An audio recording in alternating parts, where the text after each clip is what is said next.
बातों के क्या मायने हैं, इन सभी विवादित जो भाषणबाजी की जा रही है इनका क्या मायने हैं और किस तरह की सियासत संघ और बीजेपी देश में करना चाह रहे हैं। और इस मुद्दे पर हमारे साथ 3 खास मेहमान जुड़े हुए हैं। हम पहले उनसे आपका परिचय करा दें। हमारे साथ प्रवीण कपूर जी जुड़े हुए हैं, बीजेपी के नेता। साथ ही साथ हमारे साथ डॉक्टर आशीष सरकार है, सीनियर पॉलिटिकल एनालिस्ट हैं। और कांग्रेस से अशोक सिंह जी हमारे साथ लखनऊ स्टूडियो से जुड़े हुए हैं। आप सभी का बहुत बहुत स्वागत है। सबसे पहले आपके पास चलना चाहेंगे प्रवीण जी। जिस तरीके से हाल का बयान गिरिराज सिंह के बयान का जिक्र करें, उन्होंने अपने बयान पर माफी अभी भी नहीं मांगी है। यहां तक उन्होंने जरूर कह दिया है कि मैंने कोई ऐसा बयान नहीं दिया है जिस पर कि माफी मांगी जाए। हाँ, उन्होंने ये भी एक महत्वपूर्ण बात कही है कि इस तरह के बयान देने से राष्ट्रहित का पता चलता है, यानी कि अगर मोदी के खिलाफ आप बोलते हैं तो आप राष्ट्रहित के विरोध में बात कर रहे हैं। देखिए, मुझे लगता है गिरिराज जी ने जो भी कहा वो एक भारतीय जनता पार्टी के निश्चित तौर पे एक वरिष्ठ नेताओं में से हैं उत्तर प्रदेश में, और उन्होंने जो भी कहा है बिहार में सॉरी, जो भी कहा है उस पर मेरे लिए टिप्पणी करना तो ठीक नहीं है। मगर अब जब नरेंद्र मोदी जी ने जो आज महत्वपूर्ण ट्वीट किया है उसके बाद मुझे लगता है गिरिराज जी को समझ लेना चाहिए कि पार्टी का इस वक्त सबसे सर्वश्रेष्ठ नेता क्या कहना चाहता है। बिल्कुल। और संदेश क्लियर है कि गिरिराज जी को, और कहीं ना कहीं ये बात बोल के नरेंद्र मोदी जी ने गिरिराज जी की तरफ से एक चीज को खत्म करने वाला बयान दे दिया है। पार्टी का रुख बड़ा स्पष्ट है कि पार्टी गिरिराज जी की बात से सहमत नहीं है। बस बात खत्म हो जाती है। बिल्कुल। लेकिन जिस तरीके से मोदी विरोधियों को पाकिस्तान भेजने का उन्होंने विवादित बयान दिया और उस पर कायम भी हैं, किसी तरह की नैतिक कार्रवाई उन पर नहीं की गई, सिर्फ एक अपील से क्या काम चल जाता है यहाँ पर? देखिए, ये चलता चुनाव है, हो सकता है 2-4 दिन में पार्टी नेतृत्व इस पर कोई गंभीर निर्णय ले। इस पर मेरे लिए टिप्पणी करना एकदम यहां उचित नहीं होगा, मगर ये बात आप तय समझें। मगर अब के पार्टी ने अब उसका कॉग्निजेंस लिया है, वरना नरेंद्र मोदी जी को इस पर ट्वीट करने की जरूरत नहीं थी। तो ये पहला महत्वपूर्ण बात, इंडिकेटर आ गया। और अब दूसरी बात, अब मुझे एक बात बताएं, इस चुनाव में मर्यादाओं का पालन कर कौन रहा है? आप भारतीय जनता पार्टी से अपेक्षा करते हैं, मैं सहमत हूं कि हमारे नेताओं को उस पर खरा उतरना चाहिए, मगर क्या, लेकिन क्या किसी भी आपने देखा कि उत्तर प्रदेश में एक नेता ने कह दिया कि मुसलमानों ने फतह दिलाई थी कारगिल में। देखिए, उसके बाद वो आज तक उस पर माफी नहीं मांग रहे, मगर देश उस पर इतनी गंभीर विषय पे चिंता नहीं कर रहा। नहीं, उस पर भी जब चर्चा करनी चाहिए थी, जब देश पर ये बहस भी वो चर्चा 2 दिन चलती है। उसकी वजह से आजम खान अभी कहीं रैली नहीं कर पा रहे। चुनाव आयोग बड़ी मुश्किल पूजा जी ये है कि ऐसे महत्वपूर्ण विषयों पर चर्चा दिन 2 दिन में होती है, फिर एक नया किस्सा हो जाता है, हम उस पर चले जाते हैं, पुराने वाले को इग्नोर कर देते हैं या भूल जाते हैं। अगर आप सामूहिक रूप से देखें तो 2 अप्रैल को अंदाज 2 अप्रैल तक इस चुनाव का कैंपेन पॉजिटिविटी के आधार पर चल रहा था। कहीं ना कहीं सभी पार्टियां डेवलपमेंट और पॉजिटिविटी को लेकर के चल रही थी, मगर 2 अप्रैल को अचानक दिल्ली में सोनिया गांधी और इमाम बुखारी के बीच में न जाने क्या डील हुई। उस दिन से आप चुनाव का देख लीजिए, चुनाव कैंपेन का स्तर गिरता चला, और उसमें कहीं ना कहीं बीच में मुलायम सिंह जी ने तो उसको हास्यास्पद भी बना दिया था जिस दिन वो रेपिस्टों को लेकर के एक बयान दे दिया था। तो ये सारा चुनाव कैंपेन कहीं ना कहीं 2 अप्रैल के बाद निश्चित तौर पे, मैं बहुत जिम्मेवारी से कहता हूं, हो सकता है उसमें कहीं एक आध हमारी पार्टी के नेता ने भी गलती की हो। कहना चाहते हैं कि 2 अप्रैल के बाद से इस चुनाव को अब हिंदू बनाम मुस्लिम करने की कोशिश की जा रही है। बिल्कुल, मगर उसकी शुरुआत कांग्रेस की तरफ से हुई है, मेरा ये कहना है। अशोक जी के पास चलते हैं। अशोक जी, आपसे जवाब लेना चाहेंगे।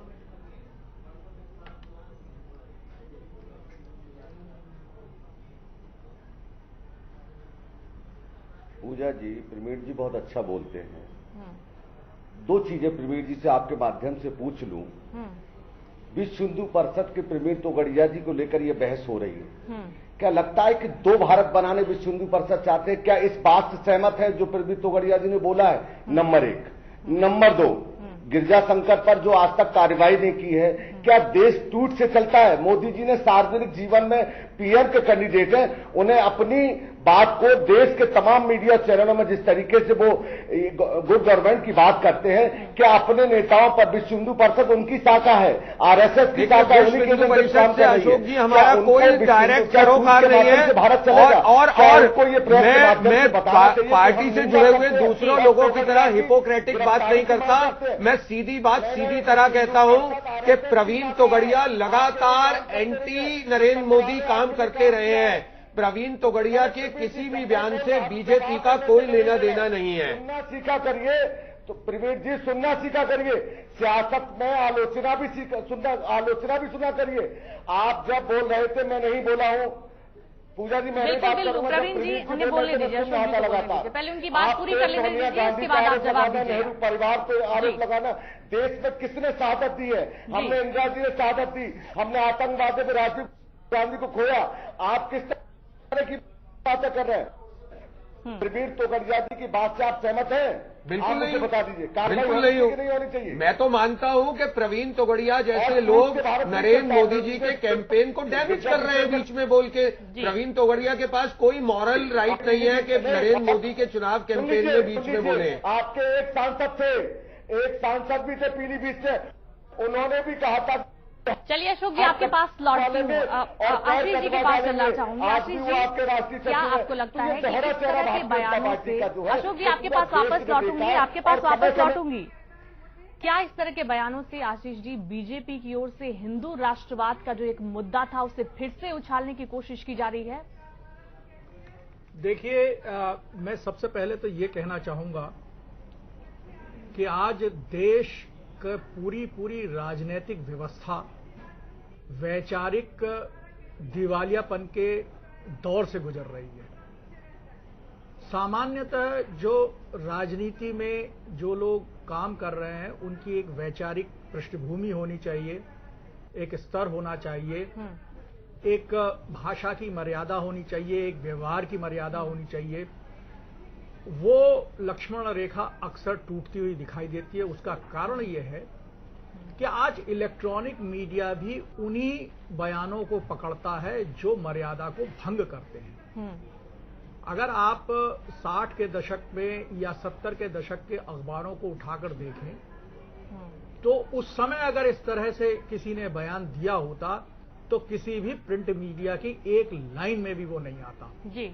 लेकिन चूंकि आज इलेक्ट्रॉनिक मीडिया न्यूसेंस वैल्यू को हवा देता है और उस हवा देने में राजनीतिज्ञ जो जिन लोगों की वैचारिक पृष्ठभूमि बड़ी कमजोर है वो अक्सर बड़े हल्के प्रकार के बयान देकर मीडिया में छाना चाहते हैं और अपने आकाओं को और अपनी जनता को ये दिखाना चाहते हैं कि वो राजनीतिक रूप से बड़े भारी दबंग हैं।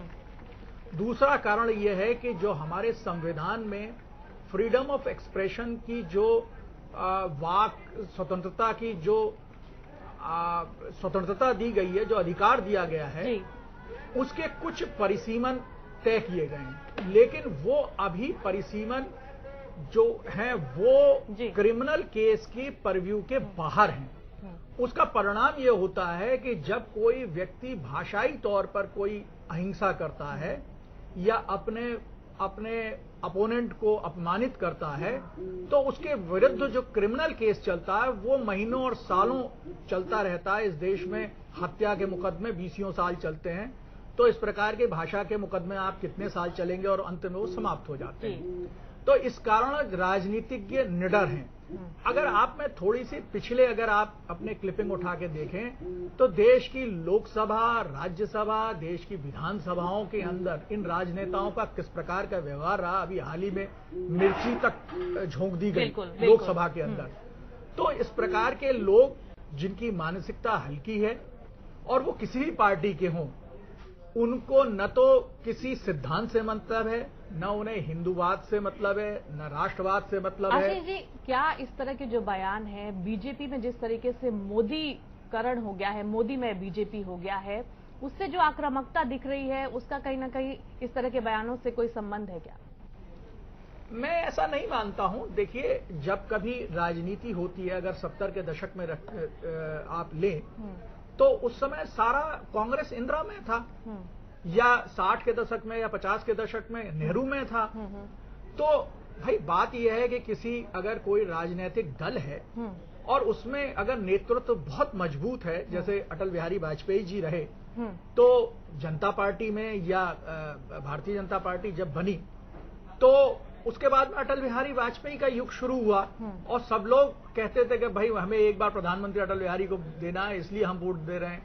आज अगर और स्वयं मोदी अगर दिन में 5 जनसभाएं कम से कम देश के बड़े सुदूर क्षेत्रों में दे रहे हैं, फिर वापस अहमदाबाद लौट के जा रहे हैं, सुबह फिर उसी बात कर रहे हैं, वो मेहनत कर रहे हैं, तो उसकी छाया पार्टी पर दिखाई देगी, उसकी छाया राजनीति पर दिखाई दे रही है। बिल्कुल।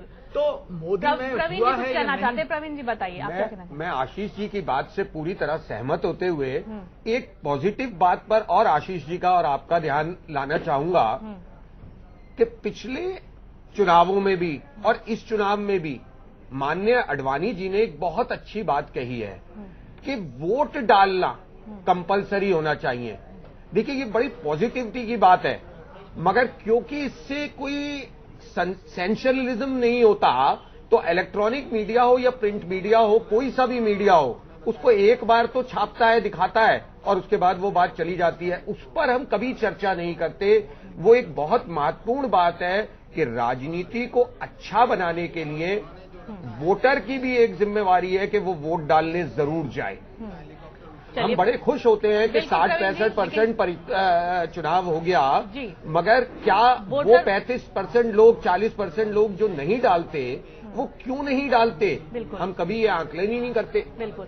प्रवीण जी, क्या इस तरह के बयानों के जरिए ये कोशिश की जा रही है एक उन्माद पैदा करने की, जिसका फायदा चुनाव में लिया जा सके? देखिए, उन्माद नहीं हो रहा पूजा जी, तो ये उम्मीद मैं आपसे बड़ी ईमानदारी से कह रहा हूं, तो मैं आपको बड़ी ईमानदारी से कह रहा हूं, कहीं ना कहीं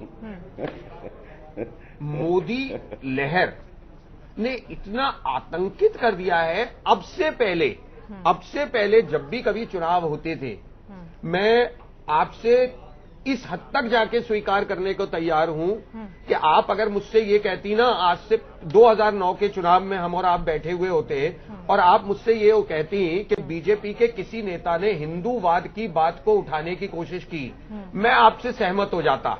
मगर इस चुनाव में मैं आपसे बड़ी ईमानदारी से कहता हूं, हमारे आप लगभग अंदाज 8-10 दिन, 15 दिन पहले तक हमारे नेताओं के बयान, हमारे सेकंड थर्ड लेवल के नेताओं तक के बयान देखिए, सब डेवलपमेंट ओरिएंटेड हुआ करते थे। मगर न जाने क्यों कांग्रेस ने, समाजवादी पार्टी ने, अभी हम आपके यहां बैठ करके मायावती जी की क्लिपिंग देख रहे थे। देखिए, सब लोग मोदी लहर से इतना बौखला गए हैं, अब एक ही काम कर रहे हैं, एक पर्टिकुलर धर्म के लोगों को अपील करने की कोशिश कर रहे हैं, उन्हें एक भय दिखाने की कोशिश कर रहे हैं। बोले, जैसे वो डायलॉग था ना, बेटा सो जा वरना गब्बर आ जाएगा, ऐसे हो गया है। एक धर्म विशेष को ये दिखाने की कोशिश करी जा रही है, एक हो जाओ, मेरे साथ आ जाओ, वरना मोदी आ जाएगा। पता नहीं क्या हो रहा है। तो आपके नेता भी तो ऐसे ही बयान दे रहे हैं। हमारा कोई नेता नहीं दे रहा। गिरिराज सिंह का जो नहीं, आप समझिए कि गिरिराज सिंह के बयान को मोदी जी ने टोटली डिसोन कर दिया है। और गिरिराज जी आप देखेंगे कि सुबह शाम में उस बयान को चाहे सीधे सीधे वापस ले या घुमा फिरा के वापस लेना तो उन्हें पड़ेगा, क्योंकि पार्टी उससे सहमत नहीं है। मैं तो यहां तक आगे बढ़ के कहता हूं, भारतीय जनता पार्टी का जो लोग ईमानदारी से साथ दे रहे हैं, कल रात की मैं आपको एक बात बताता हूं, एक महिला है, मैं उनका नाम यहां का लूं, यूएस में है, वो बहुत बड़ी मार्केटिंग कंपनी के हेड हैं और वो मेरी फेसबुक पर मित्र हैं, ट्विटर पर मित्र हैं। उन्होंने मेरे से लगभग 45 मिनट कल रात तोगड़िया, मेरे फोन में आप चेक कर सकते हैं पूरा रिकॉर्ड, उन्होंने चैट भी किया और फोन पे बात भी की कि वहां बैठे हुए लोगों में भी तोगड़िया जी और गिरिराज जी के बयानों को लेकर के बड़ी चिंता है। और वो लोग तक ये कह रहे हैं जो भारतीय जनता पार्टी की विदेश में बैठे हुए समर्थन दे रहे हैं कि ये लोग सब बीजेपी को डैमेज करने की कोशिश कर रहे हैं। उन्होंने तो मुझे एक कदम आगे बढ़ के बात कही कि टाइम्स ऑफ इंडिया में जिस पत्रकार ने ये स्टोरी की तोगड़िया वाली, उस पत्रकार की किताब का विमोचन कुछ समय पहले अरविंद केजरीवाल ने किया था। अब आप देखिए, चीजें बहुत जुड़ी हुई हैं, आपको उसके विस्तृतता से देखना पड़ेगा। मगर दूसरी तरफ मैं बिल्कुल भी गिरिराज किशोर या तोगड़िया ऐसे लोगों के बयानों का 1% भी समर्थन करने को तैयार नहीं हूं। मैं ये कहूंगा कि आइए आप अपना बयान वापस लीजिए। बिल्कुल, तो आप ये कह रहे हैं यहाँ पर, लेकिन अभी आपकी पार्टी की तरफ से इस तरह का कोई बातचीत सामने नहीं आई। पार्टी की तरफ से तो इतना बड़ा ट्वीट कि सावधानी बरतिए, जब स्वयं मोदी जी ने कह दिया उसके बाद किसी के कहने सुनने को कुछ बचता नहीं है। जी आशीष जी, आपके पास लौटती हूँ, एक छोटा सा ब्रेक यहाँ पर ले रही हूँ। ब्रेक के बाद फौरन हाजिर होंगी। जनता मांगे जवाब में लगातार चर्चा चल रही है।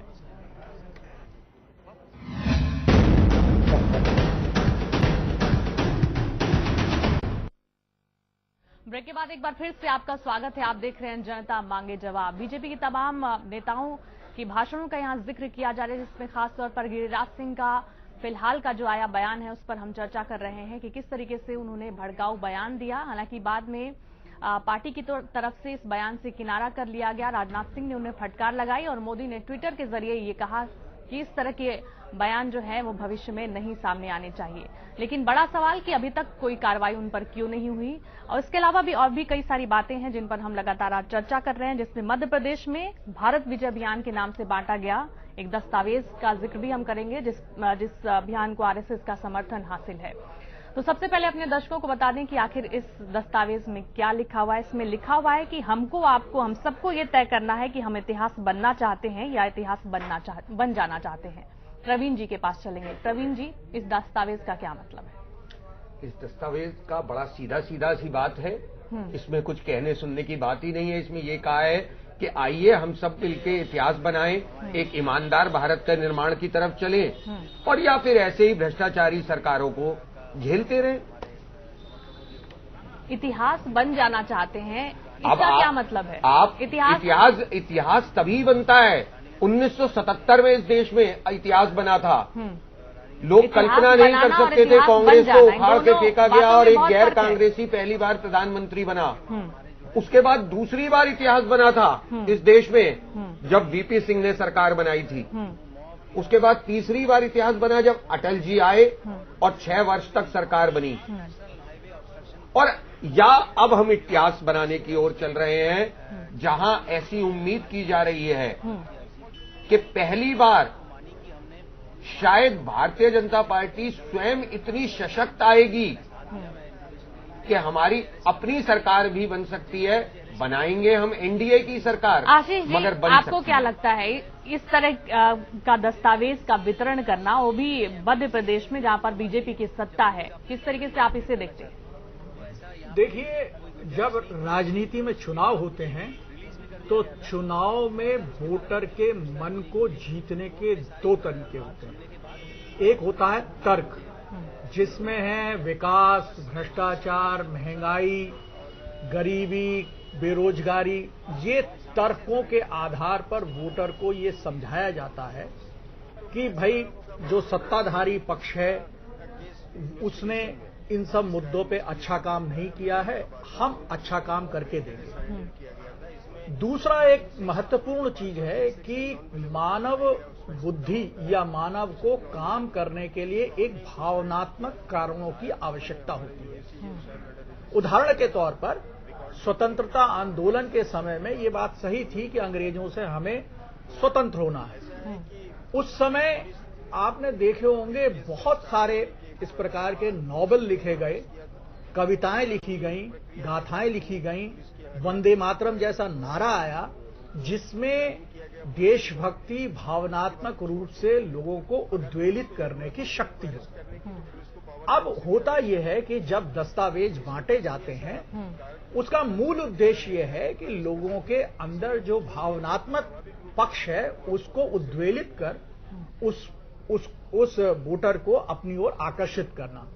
लेकिन अक्सर होता यह है कि जो दस्तावेज तैयार करने वाले जो मेधा है यानी बुद्धि है, अगर वो या तो इतिहास को तोड़ मरोड़ दे या जो उपलब्ध डेटा है उसमें किसी तरह की छेड़खानी कर देती है, तो दस्तावेज में की जो सत्यता है या वास्तविकता है उसमें कमी आ जाती है।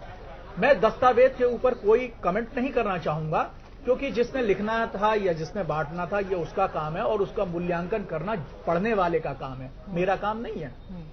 चलिए अशोक जी के पास चलेंगे, अशोक जी से भी जान लेते हैं। अशोक जी, कांग्रेस इसे किस तरीके से देख रही है इस दस्तावेज को?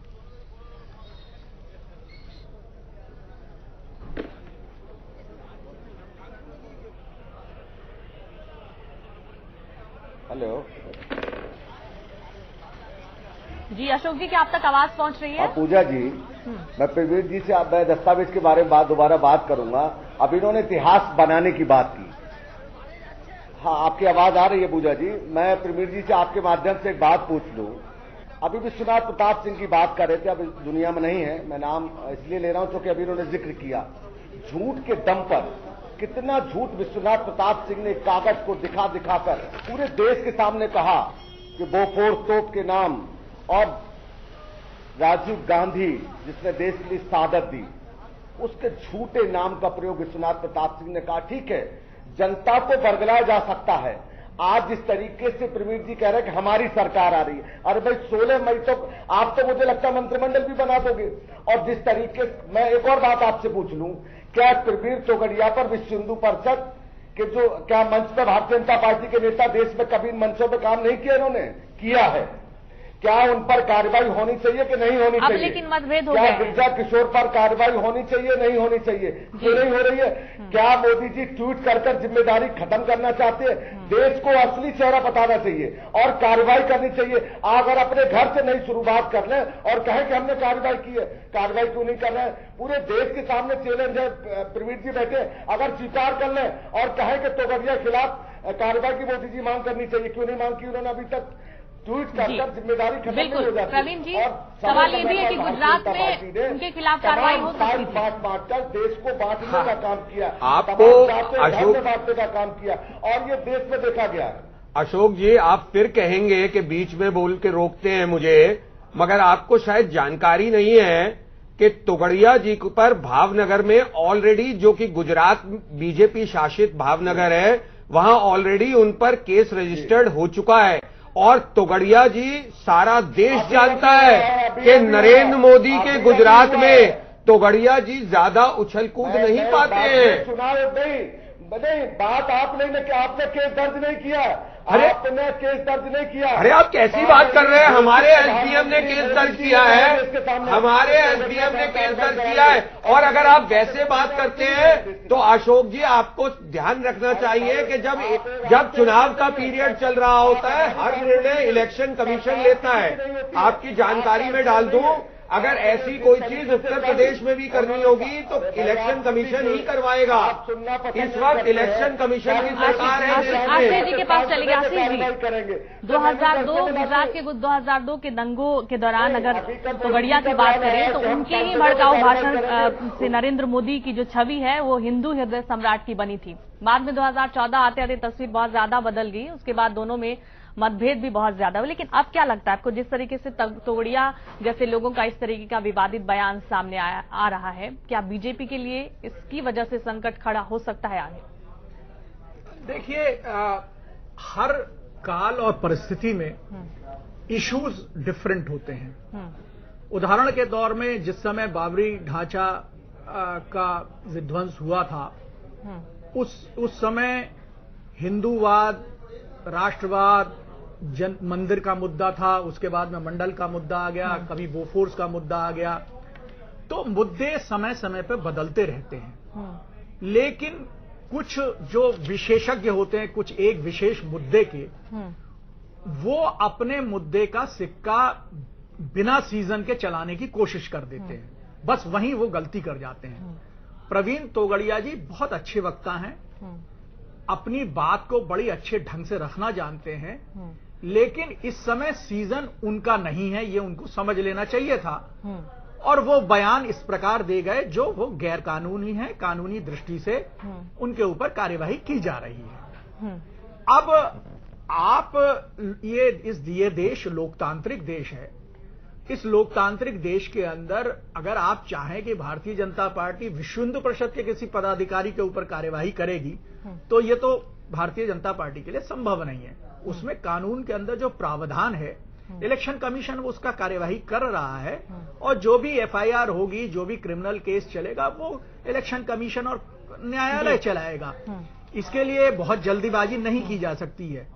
मैं एक ये जो ध्रुवीकरण का बात अभी चर्चा चली थी सेगमेंट के प्रारंभ में, मैं एक बात मेरे ध्यान में आती है कि ये ध्रुवीकरण का कारण कहां से उठा है। अगर आप देखें कि जो दूसरा चरण हमारा हुआ वो है पश्चिमी उत्तर प्रदेश में, और पश्चिमी उत्तर प्रदेश चूंकि पिछले दिनों में सांप्रदायिक दंगों के कारण वहां का सौहार्द कुछ डिस्टर्ब हुआ था, बिगड़ा था, और उसके लिए कौन दोषी है इस पे मैं नहीं जाना चाहता हूं। लेकिन दो शीर्ष नेताओं के बयान, अमित शाह जी का बयान और आजम जी का बयान आया, और दोनों ही पर इलेक्शन कमिश्नर ने कॉग्निजेंस लिया, कार्यवाही हुई। और चूंकि वो चुनाव जो चरण था वो बड़ा प्रमुख था, और वहीं से इस ध्रुवीकरण की आग ने इलेक्शन के जो प्रक्रिया है उसमें पकड़ ली, और हर जगह जगह से अब धीरे धीरे, जैसे गिरिराज जी कहें या प्रवीण तोगड़िया कहें या कहीं महाराष्ट्र में छोटे मोटे नेता, ये उस आग का लाभ उठाना चाह रहे हैं, जो बड़ा दुर्भाग्यपूर्ण है। इस समय देश को विदेशी चुनौती है, सुरक्षा की चुनौती है, महंगाई की चुनौती है, आर्थिक चुनौती है।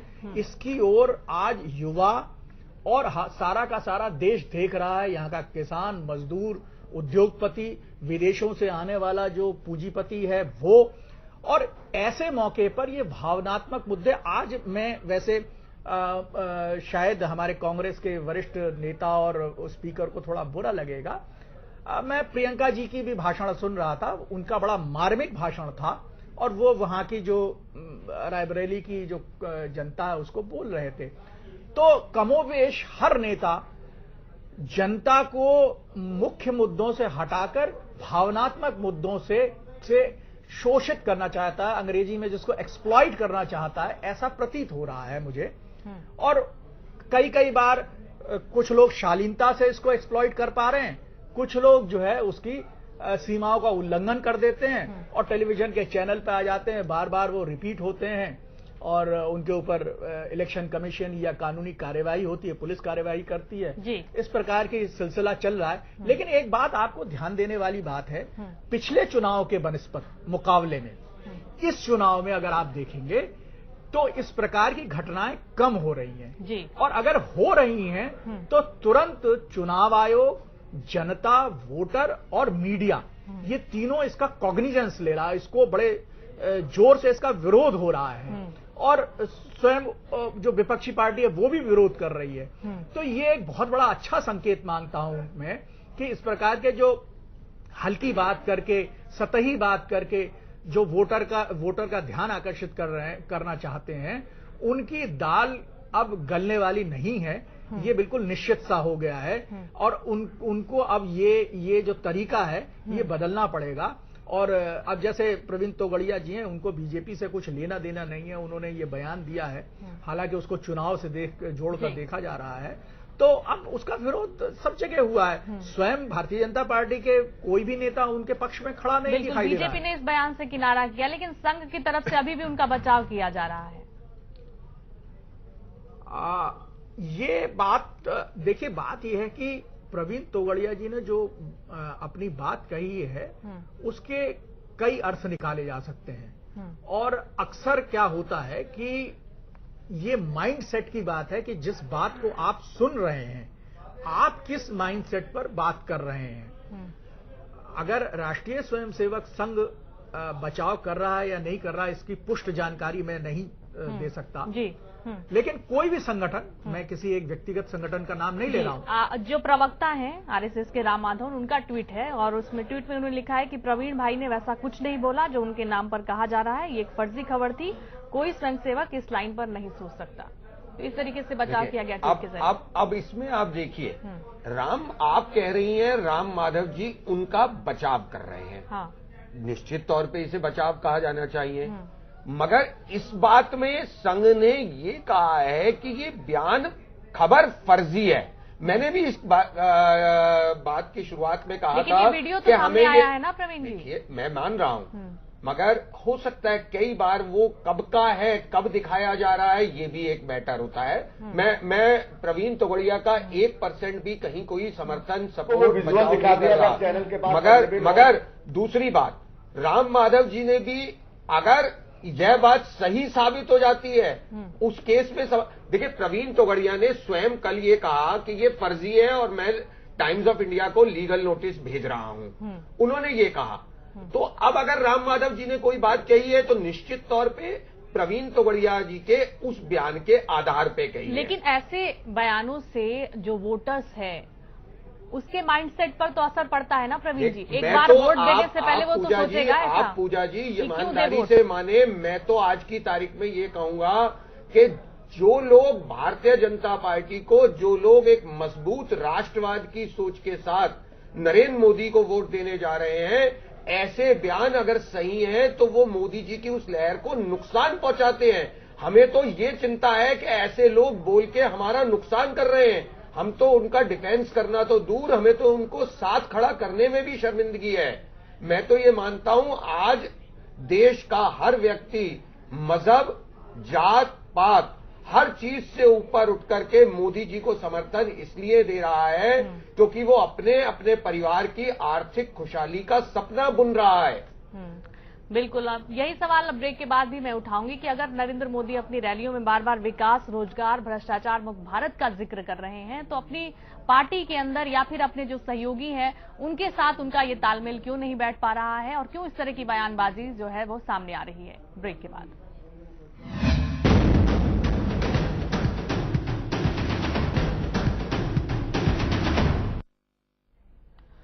बाद एक बार फिर से आपका स्वागत है। आज हम बात कर रहे हैं बीजेपी के तमाम नेताओं की तरफ से दिए गए बयान की। इसके अलावा विश्व हिंदू परिषद के मुखिया प्रवीण तोगड़िया ने जिस तरह का बयान दिया वो भी विवादों में रहा। साथ ही साथ गुजरात के भावनगर में ये बयान जो है वो सामने आया था। आपको बता दें कि प्रवीण तोगड़िया पर इस बयान के लिए एफआईआर भी दर्ज हो गई है। वहीं गिरिराज सिंह पर भी एफआईआर दर्ज की गई है, लेकिन गिरिराज सिंह अभी भी अपने बयान पर अड़े हुए हैं।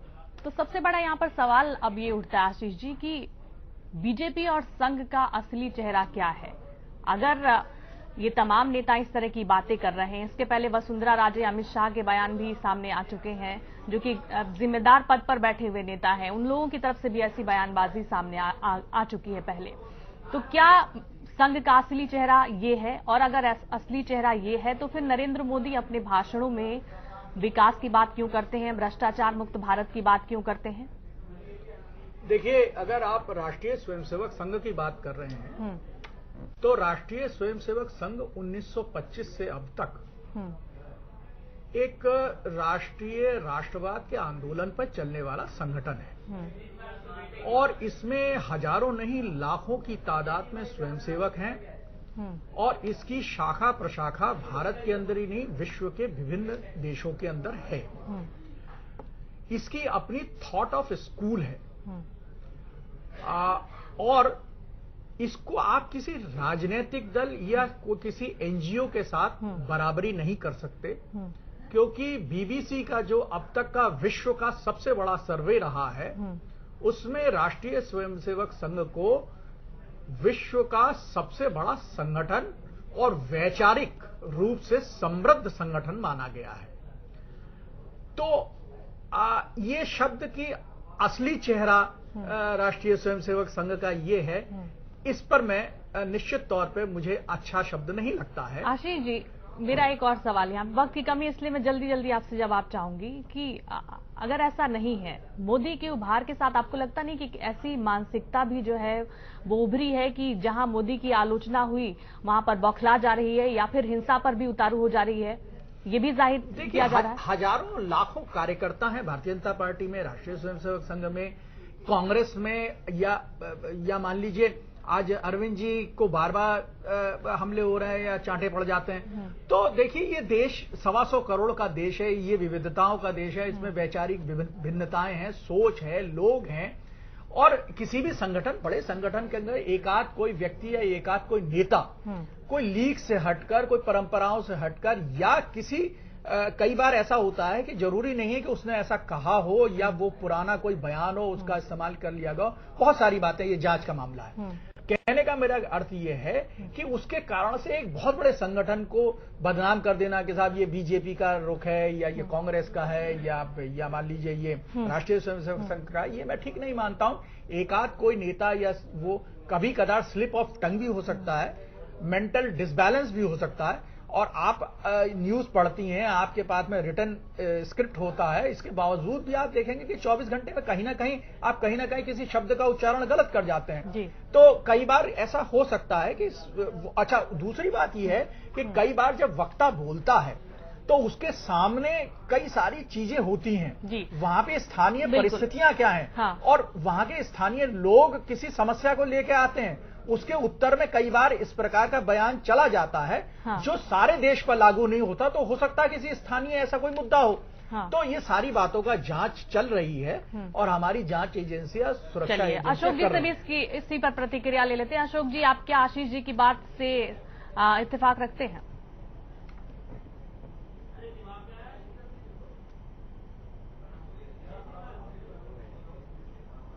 नहीं, आशीष जी अभी ध्रुवीकरण की बात कर रहे थे, मैं उस बात पर भी ध्यान दे रहा था और मैंने बड़ी गंभीरता से सुना है। ध्रुवीकरण क्यों नहीं आशीष जी भारतीय जनता पार्टी कराना चाहेगी। जब दंगे हुए मुजफ्फरनगर में, जो अभी आपने बोला, और उन 2 विधायकों के नाम आए, और आगरा में जो रैली हुई, आगरा में जो रैली हुई, उस मंच पर उन दोनों विधायकों को सम्मानित कराया गया।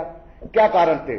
और कल जो जिस तरह से मोदी जी का बयान आया और कहा इन्होंने कि हम भ्रष्ट सांसदों को जो चुन के आएंगे उन पर कार्रवाई करेंगे। आपकी अगर मंशा थी जो आपके गठबंधनों में है, आप अपने मैनिफेस्टो में लाते, देश के सामने आप बताते कि भाई हम ये करेंगे। आज ये बयान जो दे रहे हैं, मुझे लगता है देश के साथ आप धोखा करते हैं। समय समय पर आपने भावनाओं भड़काकर इस देश में दंगे कराने का भारतीय जनता पार्टी ने काम किया है। दूसरी बात, और भाषा का इस्तेमाल, राहुल गांधी 10 साल से पार्लियामेंट मेंबर है। जिस तरीके से मोदी जी ने जिस तरीके के भाषा का प्रयोग किया, किसने किया? कभी बाबा, जो बाबा रामदेव है, अपने आप को बाबा कहते हैं, रामदेव यादव जिस तरीके के भाषा का प्रयोग करते, कभी भारतीय जनता पार्टी ने रोका? नैतिक पतन हो गया। सत्ता की ललक इतनी है लोगों को। मुझे लगता है कि भारतीय जनता पार्टी को 16 मई तक इंतजार करना चाहिए।